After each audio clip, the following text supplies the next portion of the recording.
Hello, പുതിയൊരു വീഡിയോയിലേക്ക് എല്ലാവർക്കും സ്വാഗതം. അപ്പോൾ ഇന്നത്തെ വീഡിയോ എന്ന് പറഞ്ഞിട്ടുള്ളത് ഒരു അടിപൊളി വെറൈറ്റി ഈവനിങ് സ്നാക്കിൻ്റെ റെസിപ്പിയാണ് കേട്ടോ. നല്ല പോലെ തൊലി കറുത്തിട്ടുള്ള പഴുത്ത പഴം ഉണ്ടാവുമല്ലോ, അതൊക്കെ അങ്ങനെ തിന്നാൻ മടിയുള്ളവരുണ്ടാവും. അപ്പോൾ അതുകൊണ്ട് തന്നെ ആ ഒരു പഴം വേസ്റ്റ് ആക്കാതെ നമുക്കൊരു അടിപൊളി സ്നാക്ക് ഉണ്ടാക്കിയെടുക്കാം കേട്ടോ. നല്ല സിമ്പിളാണ് ഉണ്ടാക്കിയെടുക്കാൻ, എന്നാൽ നല്ല ടേസ്റ്റുമാണ്. അപ്പോൾ ഈ ഒരു സ്നാക്ക് എങ്ങനെ ഉണ്ടാക്കിയെടുക്കുന്നത് നോക്കാം. അതിന് വേണ്ടിയിട്ട് ഒരു പഴം എടുത്തിട്ടുണ്ട്. നല്ല പോലെ പഴുത്തിട്ടുള്ള പഴമാണ് കേട്ടോ. അതിൻ്റെ തൊലിയൊക്കെ കളഞ്ഞ് ഒന്ന് ചെറുതാക്കി കട്ട് ചെയ്ത് കണ്ട് മിക്സിൻ്റെ ചെറിയ ജാറിലേക്ക് ഒന്ന് ഇട്ട് കൊടുക്കുക. എന്നിട്ട് മധുരത്തിന് ആവശ്യമായിട്ടുള്ള പഞ്ചസാര ഒന്ന് ഇട്ട് കൊടുക്കുക. പഞ്ചസാര അല്ലാന്നുണ്ടെങ്കിൽ ശർക്കര ചേർത്ത് കൊടുത്താലും മതി.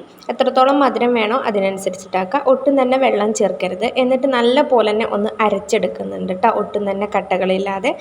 എന്നിട്ട് അതൊരു ബൗളിലേക്ക് മാറ്റി കൊടുക്കുക. എന്നിട്ട് അതിലേക്ക് 1 കപ്പ് മൈദയാണ് ഇട്ട് കൊടുക്കുന്നത്.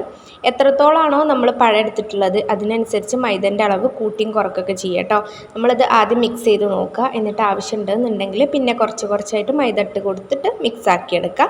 എന്നിട്ട് നമ്മൾ മിക്സ് ചെയ്ത് കഴിഞ്ഞാൽ പിന്നെ അതിലേക്ക് ആവശ്യത്തിന് കുറച്ച് മാത്രം മധുരം ഒന്ന് ബാലൻസ് ചെയ്യാൻ മാത്രം ഉപ്പിട്ട് കൊടുക്കുന്നുണ്ട്. അതുപോലെ വാനില എസൻസ് കുറച്ചൊന്ന് ഒഴിച്ച് കൊടുക്കുന്നുണ്ട്. ഇത് ഒഴിച്ച് കൊടുക്കുമ്പോൾ നല്ലൊരു ഫ്ലേവറാണ്. അതുപോലെ ഇൻസ്റ്റൻറ്റ് ഈസ്റ്റോ അല്ലെങ്കിൽ ഇൻസ്റ്റൻറ്റ് ഡ്രൈ ഈസ്റ്റോ ഏതായാലും കുഴപ്പമില്ല, അതൊന്നിട്ട് കൊടുക്കുന്നുണ്ട്. എന്നിട്ട് അതും കൂടി ചേർത്തിട്ട് നല്ല പോലെ തന്നെ കൈ വെച്ചിട്ട് ഒന്ന് കുഴച്ചെടുക്കുക. കയ്യിൽ നല്ല പോലെ ഒട്ടിപ്പിടിക്കുന്നുണ്ട് എന്നുണ്ടെങ്കിൽ കുറച്ചും കൂടി മൈദ ഇട്ട് കൊടുത്തിട്ട് കയ്യുമ്മൽ ഒട്ടിപ്പിടിക്കാത്ത രൂപത്തിൽ ഒന്ന് കുഴച്ചെടുക്കുന്നുണ്ട്. എന്നാൽ നല്ല സോഫ്റ്റായിട്ട് വേണം കുഴച്ചെടുക്കാൻ, എന്നാലോ കയ്യുമ്മൽ ഒട്ടും തന്നെ ഒട്ടിപ്പിടിക്കാനും പാടില്ല കേട്ടോ. അങ്ങനെ മിക്സ് ചെയ്ത് കഴിഞ്ഞാൽ പിന്നെ നമ്മളിതിലേക്ക് കുറച്ചൊന്ന് ഓയിൽ ഒഴിച്ച് കൊടുക്കുന്നുണ്ട്. നെയ്യോ ബട്ടറോ ഓയിലോ എന്തും ഒഴിച്ച് കൊടുക്കുക കേട്ടോ. 1 ടേബിൾ സ്പൂണോളം ഒഴിച്ച് കൊടുക്കുന്നുണ്ട്. എന്നിട്ട് നല്ല പോലെ തന്നെ ഒന്ന് മിക്സ് ചെയ്തെടുക്കാം. ഇങ്ങനെ കുഴച്ചെടുക്കുമ്പം കയ്യിൽ ഒട്ടിപ്പിടിക്കുന്നുണ്ട് എന്നുണ്ടെങ്കിൽ കുറച്ചും കൂടി മൈദ ഇട്ട് കൊടുത്തുകൊണ്ട് നല്ല പോലെ കുഴച്ചെടുക്കുക. ഇല്ലാന്നുണ്ടെങ്കിൽ ഇതുപോലെ ഒന്ന് മിക്സ് ആക്കിയിട്ട് നല്ല പോലെ തന്നെ ഒന്ന് കുഴച്ചെടുക്കുക. നല്ല സോഫ്റ്റ് ആവണം, എന്നാൽ കൈമേലൊന്നും ഒട്ടിപ്പിടിക്കാത്ത ഒരു പരുവത്തിലാണിത് വേണ്ടത് കേട്ടോ. എന്നിട്ട് നമ്മൾ 1 മണിക്കൂർ ഒന്ന് റെസ്റ്റ് ചെയ്യാൻ വേണ്ടിയിട്ട് വെക്കുക. അങ്ങനെ 1 മണിക്കൂറിന് ശേഷം തുറന്ന് നോക്കുമ്പം ഇത് പൊങ്ങി കിട്ടിയിട്ടൊന്നും ഉണ്ടാവില്ല കേട്ടോ, പൊങ്ങൊന്നുമില്ല. എന്നിട്ട് നല്ല പോലെ തന്നെ ഒന്നുപാടെ കുഴച്ചെടുക്കുക. എന്നിട്ട് ഇത് 2 ബോൾസാക്കി മാറ്റുന്നുണ്ട്. എന്നിട്ട് നമ്മൾ ഓരോ ബോൾസും ഒന്ന് പൊടി തട്ടിയിട്ട് ഒന്ന് പരത്തിയെടുക്കുകയാണ് കേട്ടോ. ടോപ്പിൽ കുറച്ച് മൈദ ഒന്ന് ആക്കി കൊടുക്കുക. എന്നിട്ട് നല്ല പോലെ തന്നെ ഇതൊന്ന് പരത്തിയെടുക്കുക. പെട്ടെന്ന് തന്നെ പരന്ന് കിട്ടും കേട്ടോ, കാരണം ഇത് നല്ല സോഫ്റ്റാണ് ഈ ഒരു മാവ്.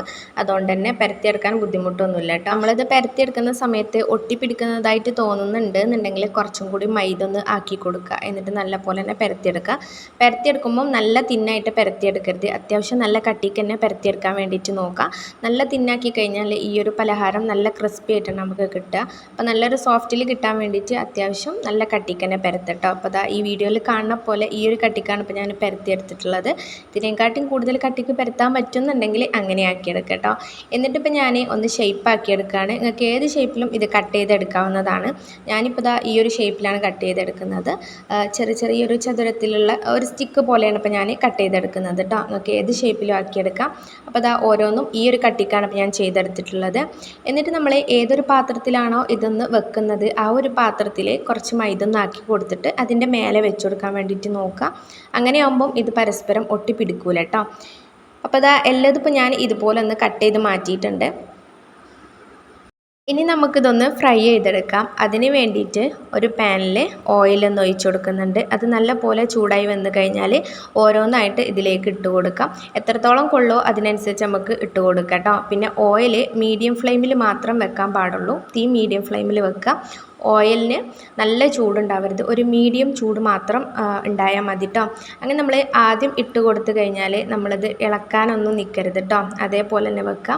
എന്നിട്ടിത് നല്ല പോലെ തന്നെ ഒന്ന് കുക്കായി കഴിഞ്ഞാൽ നമ്മുടെ എണ്ണൻ്റെ മുകളിലേക്കായിട്ട് വരും. ആ ഒരു സമയത്ത് നമ്മൾ സ്പൂൺ വെച്ചിട്ട് തിരിച്ചു മറിച്ചിട്ട് കൊടുത്താണ്ട് നല്ല പോലെ തന്നെ ഒന്ന് ഫ്രൈ ചെയ്തെടുക്കുക കേട്ടോ.